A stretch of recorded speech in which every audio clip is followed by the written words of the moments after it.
My uncle smiled when he threatened me because he thought I was powerless. He said, "No one would ever believe someone like me."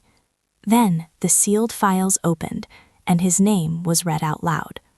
My name is Christopher Hale, and growing up, my Uncle Victor made it very clear that money decided who mattered and who didn't. Victor was rich in the way that Basin's rooms, private jets, offshore accounts, donations that bought silence. At family gatherings, people laughed louder at his jokes and waited for his approval before speaking. He didn't raise his voice often.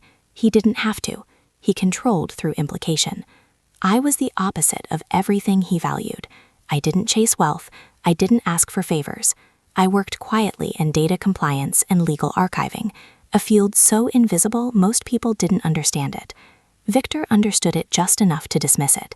"You babysit files," he once said, sipping whiskey in my parents' living room. "Real power moves money." The first betrayal came at my grandmother's estate hearing.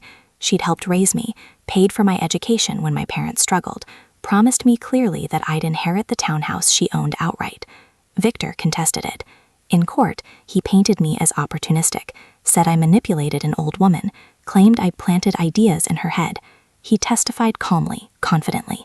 When I tried to speak, he leaned over and whispered, "Careful, I can make this expensive for you." The judge ruled in his favor. I lost the house. And something else too, the illusion that family protected you from people like him.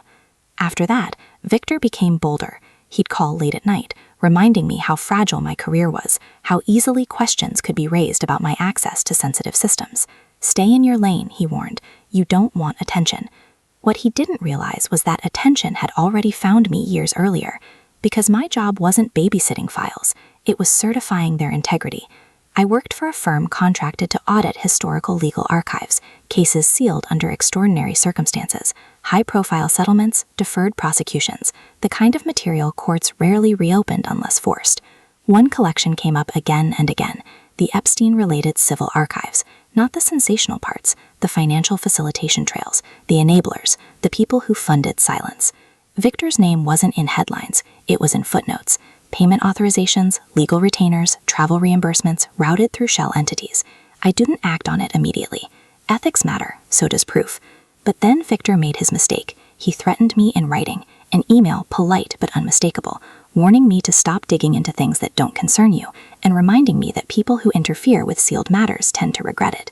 That email became my shield, because intimidation connected to sealed judicial material triggers review. I forwarded it quietly to the compliance board. From there, everything accelerated. I was authorized expanded access, not to leak, but to verify. And verification tells stories even redactions can't hide. Victor wasn't just adjacent, he was essential. He funded legal buffers, paid intermediaries, arranged settlements that included lifetime non-disclosure agreements, and forced through aggressive litigation. When victims tried to speak, his money answered first. I documented everything carefully, legally. Then I waited. The revenge wasn't explosive, it was procedural. A motion was filed by an unrelated party challenging the scope of the original seals. A judge ordered limited transparency. Names weren't released immediately, but patterns were. Journalists connected dots faster than Victor could call his lawyers. Then the subpoena arrived at his office. I didn't tell him it was coming. I didn't have to. He called me the same night, furious. "You think you're clever?" he snapped. "I will bury you." I stayed calm. "You already tried. It didn't work." His voice changed, lower, dangerous. "You have no idea who you're dealing with." I replied quietly. "I know exactly who you are." The investigations unfolded over months. Financial crimes, obstruction, conspiracy to silence witnesses. Victor wasn't arrested on television. He didn't need to be. His accounts froze, his board seats vanished, his friends stopped answering calls. At the final hearing, the judge read portions of the documents into the record. Victor sat frozen as his own signatures echoed through the courtroom. For the first time in my life, he looked small.